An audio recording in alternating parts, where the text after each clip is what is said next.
Hello and welcome to Newspeak, the NCF's weekly look at the news agenda. Obviously it is entirely dominated by events over the past couple of weeks this week.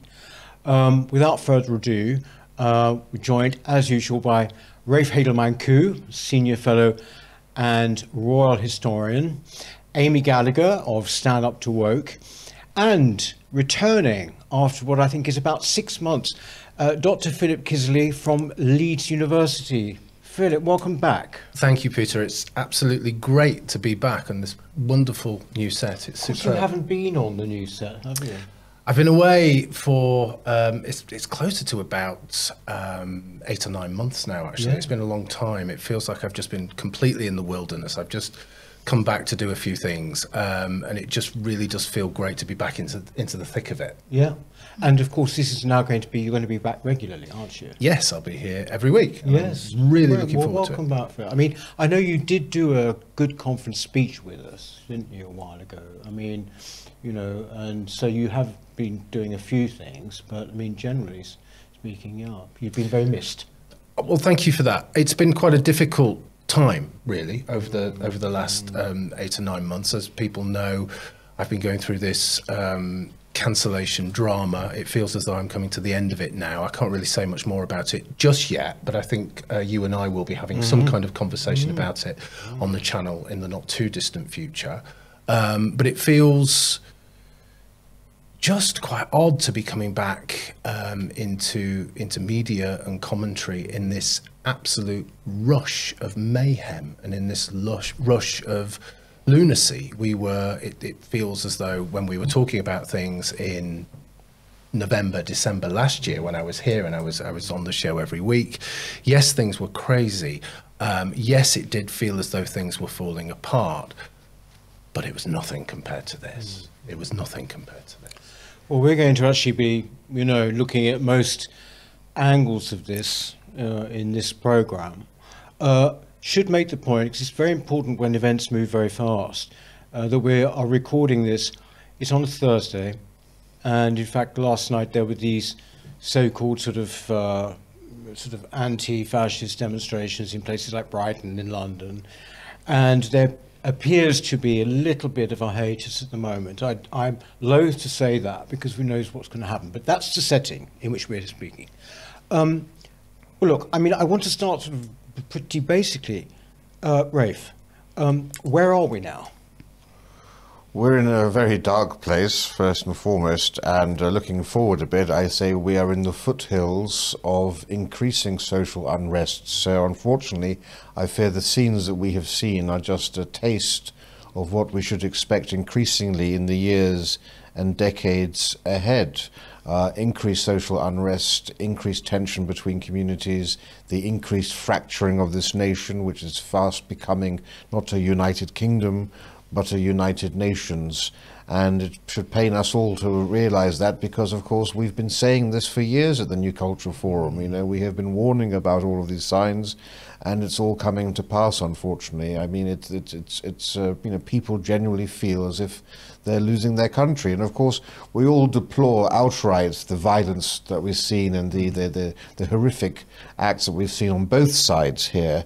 But at the same time, there are millions more people who feel just as angry, who haven't taken to the streets, who are peaceful and law-abiding, who feel just the same way, that they are losing their country and that they are not being listened to. These riots have happened just after a general election, and they know full well that the party in power will not do anything.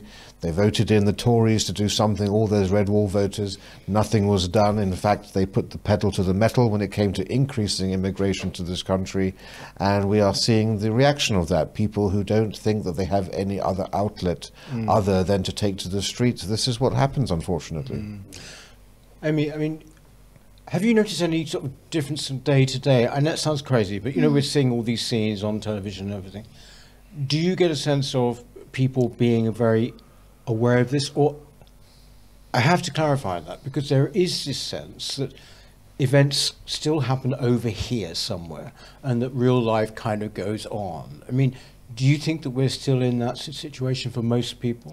You get the sense of that in London, I feel, because most of this is happening in the red wall areas, which I think is quite interesting, and I think it's going to impact the vote, the Labour vote in the next general election massively. But I mean, yeah, it does feel like the internet and Twitter and social media is a very, very different world away from people on the streets, and it's hard to know what people really think. But I do see that there is more people talking about immigration, I do feel, just generally. People that you wouldn't ordinarily see, people who are generally situate themselves on the liberal left, and they are talking about this issue. How that translates nationally, it's difficult to know, because so many of these protests, you get the sense that you're getting misinformation, or you know, that people have been... It's hard to know generally about the numbers in terms of what people feel. I know there was a recent study that said about a third of people essentially agree with the anti-immigration protests. And as Rafe said, every vote, the British public have voted against immigration. So we know, I mean, we know for a fact that people are anti-immigration.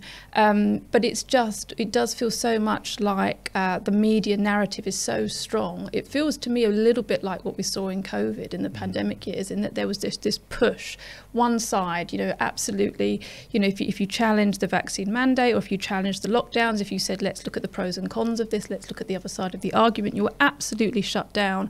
And I think that's the same with this kind of far right Muslim narrative, in that there is absolutely one side that is in the wrong. And I think narratives can change quite quickly. We saw that with how the pandemic sort of narrative fell apart, and I think that they may well, it feels as though at the moment, with all the headlines at the moment, that it's kind of just the far right are evil and everyone else is wonderful and anti-racist. But I think that narrative will not sustain itself, and I think that there will be more, unfortunately, more terrorist attacks, and that is what this is about. There won't be more attacks from the far right. There might be attacks from working class areas in response to terrorist attacks, but it is the terrorist attacks and, you know, immigrants murdering, raping, you know, attacking white Europeans. That is the problem.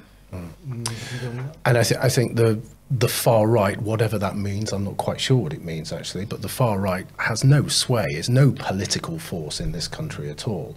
And that narrative, as Amy says, will fall apart quite quickly. I think one of the things that people are so fed up about is that they've seen this country and this culture and this society systematically destroyed over the last 30 years. We have poor people being told that they should be thinking about making reparations. We have children being taught that their white skin is a source of wickedness. We have mass immigration of, what was it, 1.2 million last year, and which is going to be much more this year. All of these things. So the rioters seem to me just to be a mirror image of everything that's been going on. You know, those people have been destroying this country for 30 years. The rioters, the far right rioters on the other side, are supposedly destroying the country now. While I completely condemn the violence and some of the scenes that happened, particularly in Liverpool and Rotherham, I can understand why people are so upset, why people are disenfranchised, because nobody listens to them, and nobody's listened to them for the last 30 years. I mean, I would totally agree with you. I think the thing is actually something, Amy, that you said there about COVID, is that, yes, there was this narrative that went on and that you had to go along with it. But the people who protested against it, whether or not they've been proved right, you know, it was always this 15 to 20%. Is that something we have at the moment, do you think, Rafe? In terms of those who actually take to the streets and so forth, I think, but there's of course a far larger portion of the population who share those sentiments. I mean, and all the polling shows that. And in fact, I think 62% in the last YouGov poll of the British public understand that that immigration is the fuel that has inflamed this situation and is a cause of it. But you're quite right. People haven't been listened to, and my great fear is that these riots are going to be seized on, and are being seized on, by the government and by the left and by the media to shut down any legitimate debate. They're going to do everything they can to say, oh, well, people like you're actually stoking all of this sort of a division. Now, we've known since 2020 that the Labour Party has wanted to clamp down on free speech when it comes to things like immigration and Islam and integration and so forth, on social media particularly, and this has just added fuel to the fire, and they are absolutely going to come in now with strong draconian legislation to restrict further the ability to actually have free speech on the internet. I'm afraid if it wasn't for free speech platforms like X, formerly Twitter, we wouldn't have known about these Muslim gangs that are rampaging through the streets. We wouldn't have seen white people being beaten up, pubs being invaded and so forth, because the legacy media, the mainstream media, has not been presenting it, and the media and political class are afraid of this new media because they challenge the orthodox narrative which is being pushed on people, essentially, which is saying that the only bad people are people who are concerned about immigration, that the other side are all decent, God-fearing anti-racists. Well, as we saw today, as we record this on Thursday, in one of those anti-racist protests yesterday, we saw a Labour councillor calling for people who are protesting to have their throats slashed. We had a Labour MP who actually said that she was concerned by the levels of anti-Semitism that she was seeing on these anti-racism campaigns. None of that has made it into the mainstream media broadcast. It's only on the free speech platforms you see this. And of course, the pretext for the counter demonstrations yesterday was absurd. There was never, ever going to be wide-scale far-right riots and protests across the country last night. It just wasn't going to happen. The intelligence there was very low quality, but it gives a great excuse for all of those people to get on the street and for the Labour government and the mainstream media to say, look, all of these people are vanquishing the far right. They're beating the far right because, how can they be beaten if they don't turn up? It was never going to happen. And what we're seeing is a kind of Orwellian propaganda that is really, frankly, terrifying. Well, I wanted to pick up on that Orwellian propaganda because, I don't know, perhaps we can even put something on the screen which shows, actually, the headlines. But, if you, right across the board, the Daily Mirror, the Guardian, the Daily Mail, the Telegraph, all basically pictures of the great British public supposedly out, basically shutting these people down. I mean, I don't fully understand that. I wonder if that's some kind of coordination happening within the media. I don't know. But this so-called far right, to me, it doesn't exist. They don't have any power. It's just working class people that have actually been pushed to their utmost limits.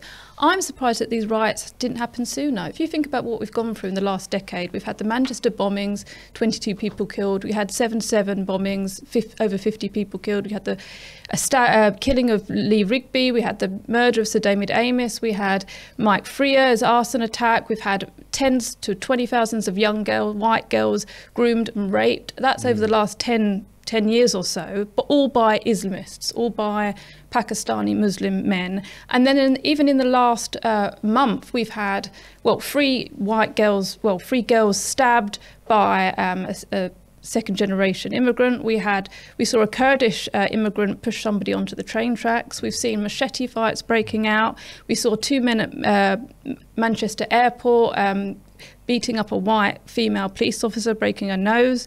We've just seen so many extreme things. We've seen Bangladeshi riots in London. It just goes, there was a British soldier that was stabbed outside his home. I mean, you can't even keep up with the amount of things that are happening. It's kind of just like a flood of so many things. And these killing of these 3 girls was the absolute kind of final thing that just set everything aflame. But all the discourse around, well, he wasn't Muslim, he was Rwanda. I don't think that really matters. I think we got to the point where the working class just said we cannot put up with this anymore. And it doesn't, obviously I'm not condoning the violence, but in these recent riots, nobody was killed. Obviously they're not okay, but we have had rioting. We have had a history of rioting in this country. And actually, compared to other riots, it wasn't as bad as what we have seen previously. And, to me, it makes perfect sense that they would riot because they have chosen at the ballot box again and again and again to vote against immigration, and it's been ignored and ignored and ignored. So what do you do when it feels like anybody and everyone in your family could just be stabbed or raped if you're living in those red wall areas? So I think we're just going to see more of it, and it will be in response to mass immigration, which none of our politicians are still, given that's all what's happened, speaking to. If anything, they're just ignoring the problem more. Well, if they begin to even address the problem and they say, oh, well, it might be down to mass immigration and that might be an issue, then they just completely not only destroy their own ideas, they destroy their own identities, because the leftist ethos, and I'm including the Conservative Party in that, the leftist ethos is built on concepts and theories, and central to that to those concepts and theories is the notion of internationalism. And if for one moment you say, well, actually, the nation state is probably quite important, and that's probably what's kept us stable for the last 500 years. If you go back on that, then you literally have nothing. You don't even have an identity, because these people deal in identities. They're identitarians. So they will never, ever do that. Just as they will never say that, well, you know, actually, Muslim rape gangs, Pakistani rape gangs might be a problem here. How can they say that when they are responsible for bringing these people into the country? Actually, it's interesting because I'm very struck by your anger. Yeah, really angry, yeah. You know, Amy's, you know, is a pretty kind of self-possessed person. But I mean, no, I'm not. I'm very struck. But with you mentioned that, and you just mentioned about the Tory party, say, there was a brave Chief Police Commissioner for Hampshire, Donna James, who I think last week put out a statement saying, look, you've got to address the underlying issues. I think it was taken down, or then she was pressurised or something. That is, she's a Tory. She was a Tory elected police commissioner. What do you make of the political parties? We all know about Labour, right? But what about like reform in the Tory party? Rafe, I mean, the Tory party seem, to me anyway, invisible.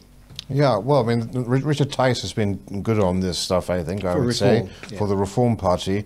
So I think the Reform Party's come out of it fairly well. But in terms of the Tory party, they can't say anything because, like Labour, they are complicit.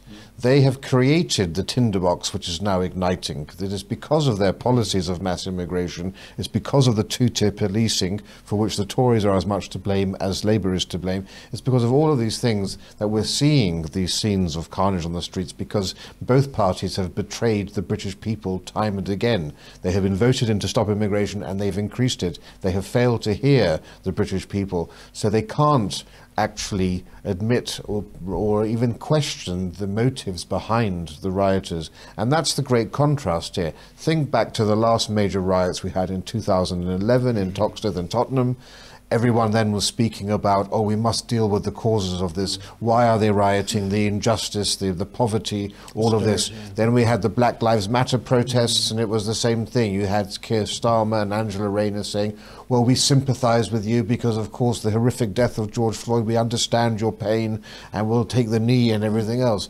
Now, where is all of that now? Now we have people, again, protesting on the streets. But rather than saying, well, why is this happening? You know, the fact that their towns and cities have completely changed in character from how they used to be. When you have honour killings, machete gang fights in the streets. When you have your girls being industrially raped by people in Rotherham. Of course, Rotherham was where we saw a migrant hotel horrifically set on fire. That's where that was one of the centres of the Muslim rape gangs and so forth. When none of that's being addressed, you know, the contrast between the reaction of our political class to this, when white working class protest, compared to when it's ethnic minorities, is obvious and clear, and they're too scared to tackle this issue. It's almost like you want to go around to Tory HQ and bang on the door really loudly and go, "Wake up! There's something happening. Where are you? We'd like an opposition." I don't think there's any chance of that. They're never going to wake up. They're never going to wake up for the reasons I said before and for the reasons Rafe's just said. Yes, I've been quite impressed with Richard Tice. I think he's on the ball. More than Nigel? Yes, because I think while Nigel made a statement a couple of days ago, didn't he? And while I generally agreed with the content, I was quite disappointed that he name-checked Tommy Robinson and essentially scapegoated him. I don't think it was a fair thing to do. I certainly don't think that was going to go down well with Reform voters or potential Reform voters. And it feels as though Nigel is playing the game by the rules of the opposition. That's what the opposition do to him. They make him a scapegoat. That's how much of this stuff started. So I was quite disappointed to see him mention Tommy Robinson in that way. And as far as I could see, I know Twitter's different to the real world, but as far as I could see, Reform voters were really disappointed too.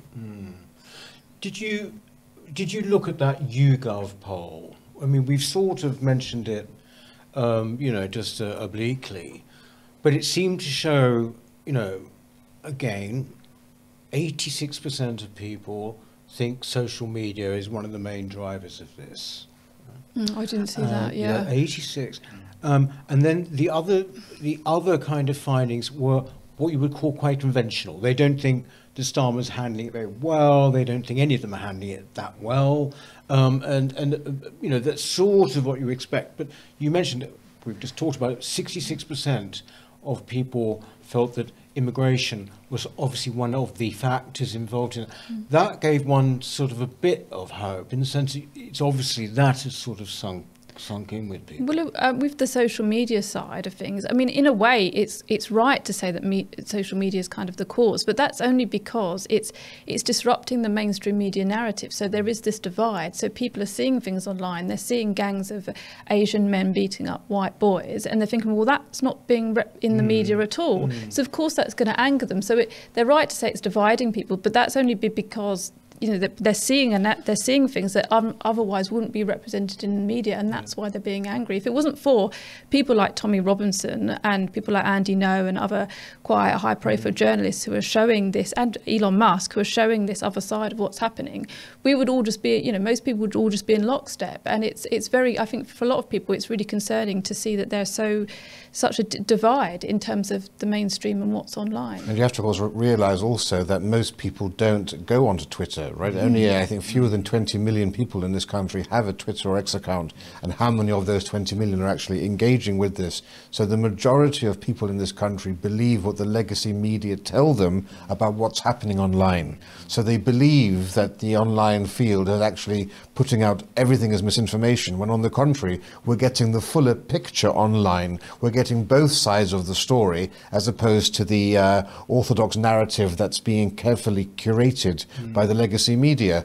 And so I think a lot of people have a completely unrealistic view of a very negative view of what's happening online. And it's thanks to the online platforms, as I've said, that we are able to actually see the reality of what's happening on the ground. And this is a concerted effort by both the political class and the legacy media to attack the online social platforms, because it's in their best interest to do so, because it challenges the narrative. And for the media, of course, it's their bottom line that they are suffering because of the online platform. So you've seen the Mirror and the Sun all attacking these calling for X to be banned and so forth, because of course it's in their economic interest for that to happen. But to suggest that what we've seen on the streets is because of Andrew Tate or Tommy Robinson or Elon Musk, people who are every day dealing with the dark side of diversity, who are at the diversity coalface, the things that they see on a daily basis, that's why they're out in the streets. It's not because of what they read that morning on Twitter.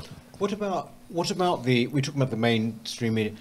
What about the bits of the mainstream media who, if you like, are more sympathetic to our views, say like Talk TV or GB News? Have they been handling this well, do you think?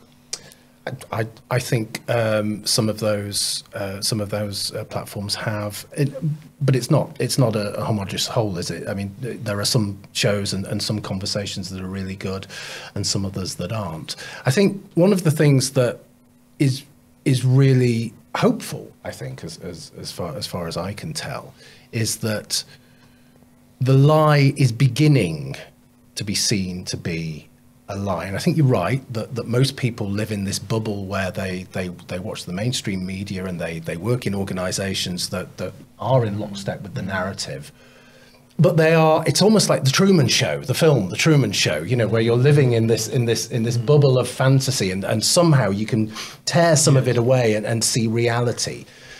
The problem we have, I think, is that the lies are very convenient for a lot of people, but it becomes so grotesque after a while, and what we're seeing now, the manipulation is so grotesque that after a while, even a convenient lie becomes something that people can't deal with anymore. And I think more and more people will turn to, well, people like us, but also outlets that we're involved with, like GB News, Talk TV, and so on and so forth, and will start questioning the narrative. I think it will happen. We're seeing it happen, but I think it's going to escalate exponentially over the next few months. No, on the, I mean, I know we've sort of covered a bit of it, but on the two-tier policing thing, which is something we've talked about an awful lot, and if we've talked about it today, but do you think that it is cut through with the majority of people yet? I mean, you know, that when we all know what we mean by two-tier, but basically coming down very, very hard on these protesters or you know, English working class protesters, and going a bit easy on the Muslims. Do you think people now really realise this? I think it probably is cutting for a bit, because we've had months and months of these pro-Palestinian protests in London, weekend after weekend.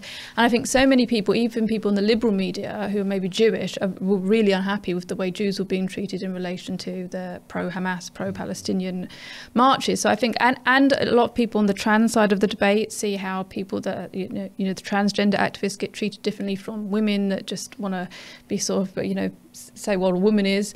So I think there's lots of people that are switched on. A lot of people have had experiences of two-tier policing in whatever debate it is. So I think people are more open to the idea of there being two-tier policing. And I think it's absolutely absurd when Keir Starmer comes out and says there's absolutely no such thing as two-tier policing.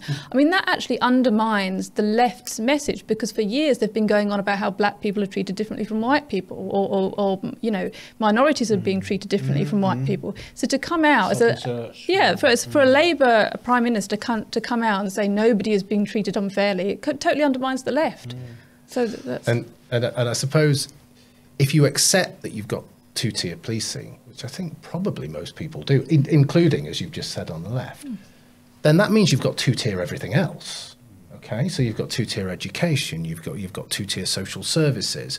Your whole experience of life in this country is different to other people. Which begs the question: why should you pay your council tax if you're on the receiving end of second-rate policing and they don't care about you because of the colour of your skin? It undermines everything that, you know, what this country is supposed to be about. So once you start unravelling it and once you start tearing it away, then the whole thing falls apart. And if you don't have something as basic as policing that is fair and without fear, then you're really in trouble. But I suppose you're only really in trouble when people really understand the ramifications. There's also, you know, a class element to this, isn't there? I mean, to me it seems, I'm not, you know, I know we're speaking very broadly here, but broadly working class, and then broadly, I would say middle class on, for example, these demonstrations we saw last night, you know, which are now being put forward as being the great British public, as I said, and yet they are basically the same people who are the pro-Palestine, you know, people, aren't they? Broadly speaking, middle class? Yeah, Labour is now the party of the middle class. It is. I mean, it's all, masks are off now. They absolutely hate the working class, and I suspect they were going to lose lots of votes, and I don't know how they're going to get those votes back. But yeah, absolutely the party of the middle class. Can I ask, you know, by way of finishing this bit, what should happen? I mean, you know, let's talk in the short and long term, and not for, you know, just briefly, but what I think, you know, what's going to happen is that basically mass migration has got to stop, end, right? End. People have got to really sort of know that actually they're being listened to. The other thing as well in the short term, which is not going to happen, if Keir Starmer were in any way statesman-like, he would simply have said something like, look, I understand your concerns, something like that. Even if people didn't really believe it was sincere, just something, as you say, there was none of that. But what would bring this to a halt, do you think? I suppose it's quite difficult because you can't just say one thing. We know that stopping mass immigration probably would do. But that isn't going to happen for the reasons we've just said before. It's too big. That's the problem. Because if you really think about it, what you've got to say is we've got to acknowledge that we've come to the end of a particular era, and that's the liberal era of the last 30 or 40 years. And we need to be embarking on something that is completely different, philosophically completely different. So you can say, well, we can tackle the policing issue, for example, and we can tackle mass migration. But if you just do two of those things, it's like I said before about if you've got two-tier policing, you've got two-tier everything else. You fundamentally have to look at everything else, and that's just not going to happen, or at least it's not going to happen organically. Something is going to have to push it, and I dread to think what that might be. What do you think, Rafe? I don't think anything is going to change, unfortunately. I mean, obviously stopping mass migration is essential. It's not going to happen. But even if we stop it, the problem is that the tensions are already there on the ground. And unless you have, mass deportations of asylum seekers who, only have them here on temporary visas, the problem is legal migration and people who were born in this country. I mean, look, the person who stabbed these 3 girls and stabbed many more girls and killed 3 of them was born in this nation. That's the great challenge we face in this country, is how do we deal with the fact that we have increasingly, we have people here who actively hate and loathe this country and all that it stands for. We have ethno-nationalist silos erupting all over this country who live in parallel lives without any interaction with wider society. There's no easy solution to all of this, and there's no point in looking to our established political class, unfortunately, because they have no interest, apparently, or any motivation to try to change things. Well, actually, it's almost worse than that, isn't it? Because Labour's plan, to get to the everyday nitty-gritty, is to actually close the hotels that migrants have been in and just simply distribute them around the country in private accommodation. You know about this.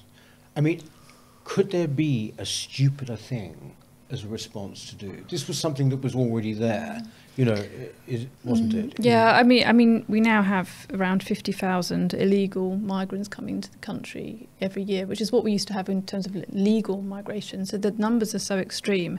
I just think this will only end. I mean, when Lindsay Hoyle, the Speaker of the House of Commons, was affected by this, when he had to cave in to Islamists, you saw it actually affecting the political class. And we've had 5 Islam, Gaza, pro-Gaza independent MPs win in the recent election, and it may well be that's going to happen more. And it may be it's just that when it starts to affect the political class, when Labour start losing their seats, when they start feeling threatened. We've seen it already with Jess Phillips and other MPs, but maybe that's only when that they will have to at some point weigh up a balance, because it will affect them, and that's the only way I can see them ever doing anything.